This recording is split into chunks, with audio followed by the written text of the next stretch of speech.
Every day it seems like Leah Thomas's fellow athletes get more and more transphobic. Now they're saying they're uncomfortable sharing a changing room with her. You know, it's one thing to say that it has something to do with her speed. Like, that's transphobic too. But I can kind of understand it coming from a place of ignorance and not transphobia. However, this is just blatant transphobia. Nothing to do with her swimming, nothing to do with her abilities. They just don't want to be around trans people. You know, UPenn, if you really want to show your support for Leah, kick these transphobic girls off the team. They're the problem.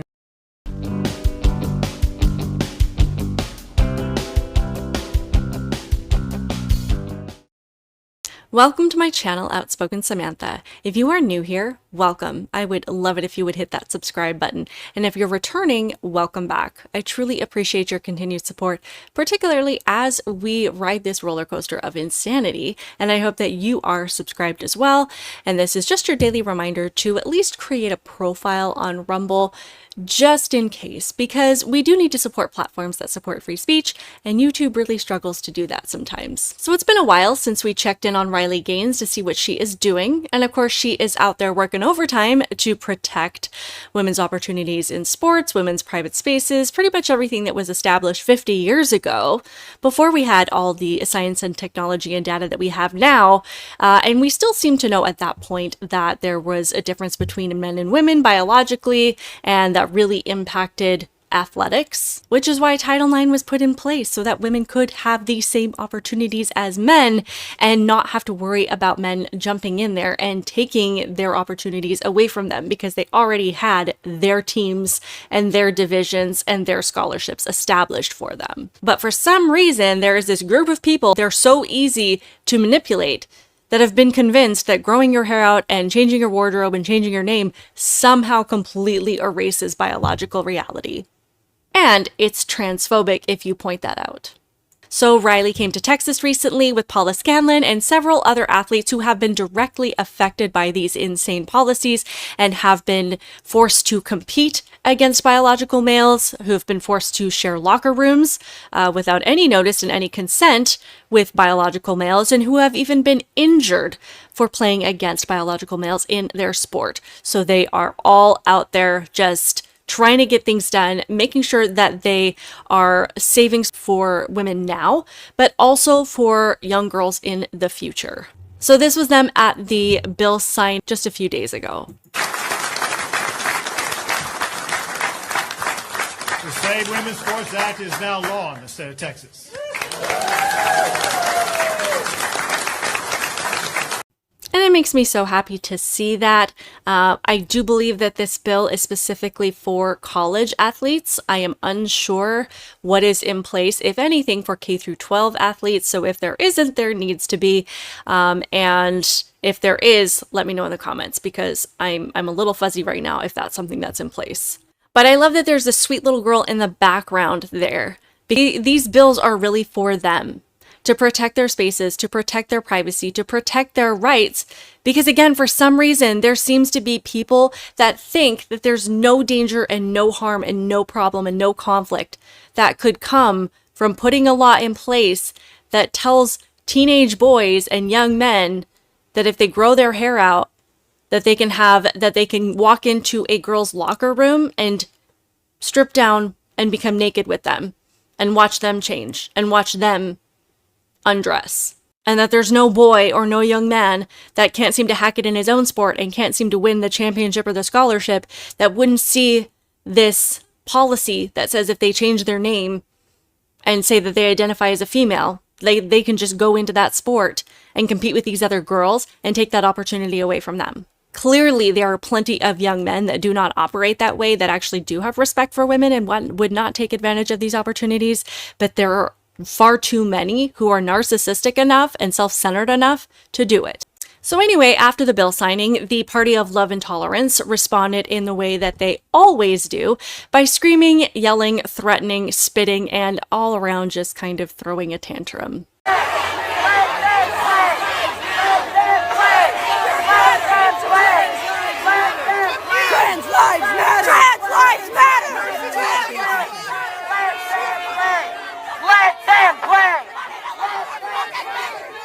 Now, Now, I just want to point out, the guy is screaming, let them play. But nobody is saying that they can't compete in sports. Nobody is trying to kick them out of these athletics. They're just saying that you either have to compete on the team that you have already competed on, or you can compete in another division specifically for trans individuals. Nobody's saying you can't play altogether. Nobody is trying to ban you from sports. Nobody is trying to keep you from participating in these things. That's not what anybody is trying to do. And I know that Riley Gaines and Paula Scanlan have both repeated that over and over and over again. So you can see that these people are constantly misinformed. They are constantly led on talking points that's saying, us people on the right want to kick trans people out of sports altogether, and we want to, isolate them and kick them out of society and erase their existence. And that's not what anybody is saying. Actually, just the opposite is what we are saying. It's just that women's rights matter. Women's opportunities matter. But for some reason, all of that is just completely lost on these guys. But this was Riley Gaines and all of these people that were there to attend the bill signing, just trying to leave, just trying to get to their cars, just peacefully walking. And these people have pretty much just gone feral at this point. Screaming, yelling, spitting, pretty much acting like toddlers who have never had their behavior corrected in their lives. And these are just a few of the women talking about the experience, about what happened. The gal that's about to start talking, her name is Macy Petty. I believe she's the one that got hit in the face with the volleyball because they're a male on the opposing team that spiked the ball so hard that it caused a concussion. She has neck and back injuries because of how far it pushed her head back. I also believe that it effectively ended her volleyball career. So these are the kind of women that we're talking about here. These are the kind of women that are dealing with these insane policies, yet their voices don't seem to matter a whole lot. I was there on behalf of Concerned Women for America, speaking for current NCAA athletes. So I was with Paula and Riley, and we were kept inside. We were told that it wasn't safe outside because they were completely unhinged, to be honest, as we could see as they were spitting on people. They were calling us sexist, which frankly doesn't make sense because we're the only ones who acknowledge that sex even exists. They call us racist, which didn't make sense, completely unrelated. And they were calling fifth graders and third graders transphobes. It was absolutely ridiculous. It's like these people have absolutely no idea what it is that they're protesting.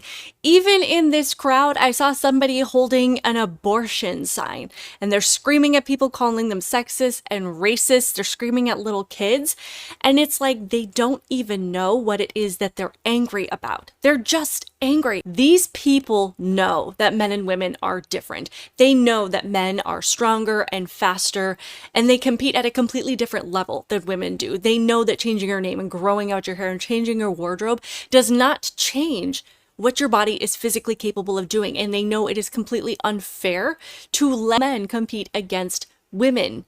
And they know that there are a lot of safety risks in doing so. But somehow, due to some very effective programming, these people have been trained to respond this way.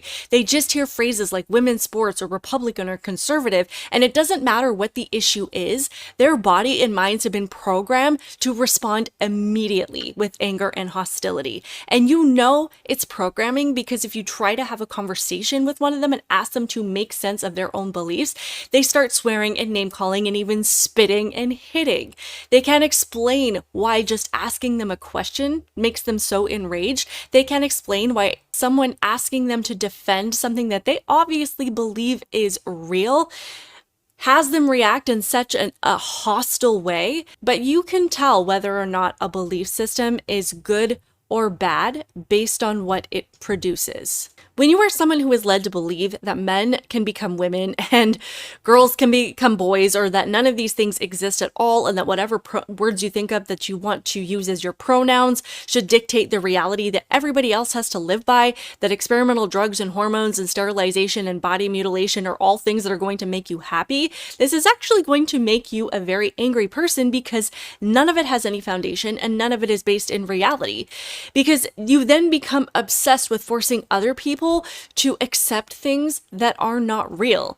And then you constantly feel like you're in danger because you're exhausted from having to spend all day, every day, telling people who you are. And then when that doesn't work, you think that maybe changing something else is going to make your identity more clear. And then that doesn't work. And then There's no actual end goal of what you're trying to achieve with this identity. And then in all this confusion and anger, you think that the reason you feel this way is because everybody else around you. Whereas when you're grounded in truth, you know that truly loving other people and showing them compassion is to be honest with them. And you stand on an immovable foundation of what you believe in and what you know to be true, which prevents you from easily being swayed by the newest trends or for falling for literally anything just to get love and attention. And you can see that compassion and that security and that love in people like Riley Gaines and Paula Scanlan and Macy Petty. Because despite the backlash and targeting and the threats and the harassment that they face, and they're literally walking through a crowd that is spitting at them, they're not angry. And they don't call names. And they don't swear or spit back at people. They don't hurt anyone.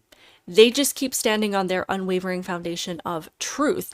And that peace is what makes it so that even in these really turbulent times, you can continue to be happy and you can continue to move forward. And honestly, that level of peace that these girls have, I think, is what all of these activists and these people who have been convinced that they need to change everything under the sun in order to be happy, I think that's what they're looking for. But the way they're going about it, it's not going to happen that way.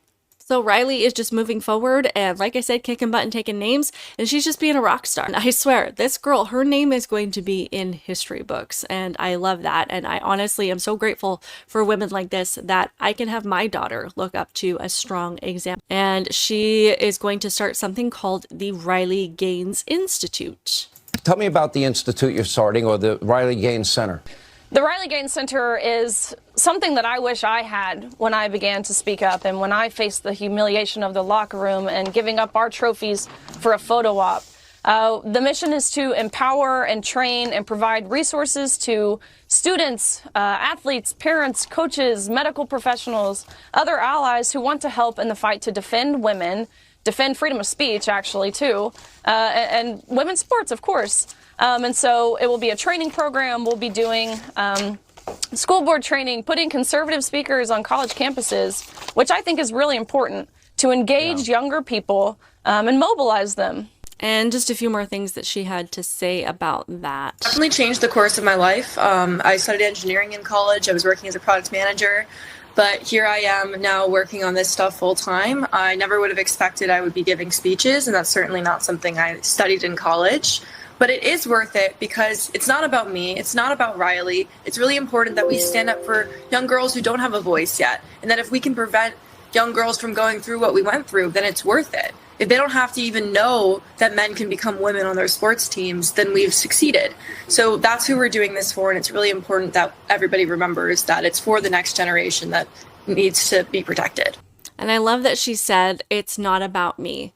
Because again, that is so foundational in your belief system, because the trans ideology is completely 100% about you, about what you look like, about how other people perceive you, and it's about forcing people to call you certain things. It's forcing people to accept whatever reality you've created, and if they don't, then they hate you and they dislike you and they want to erase you, and it's a personal attack against you.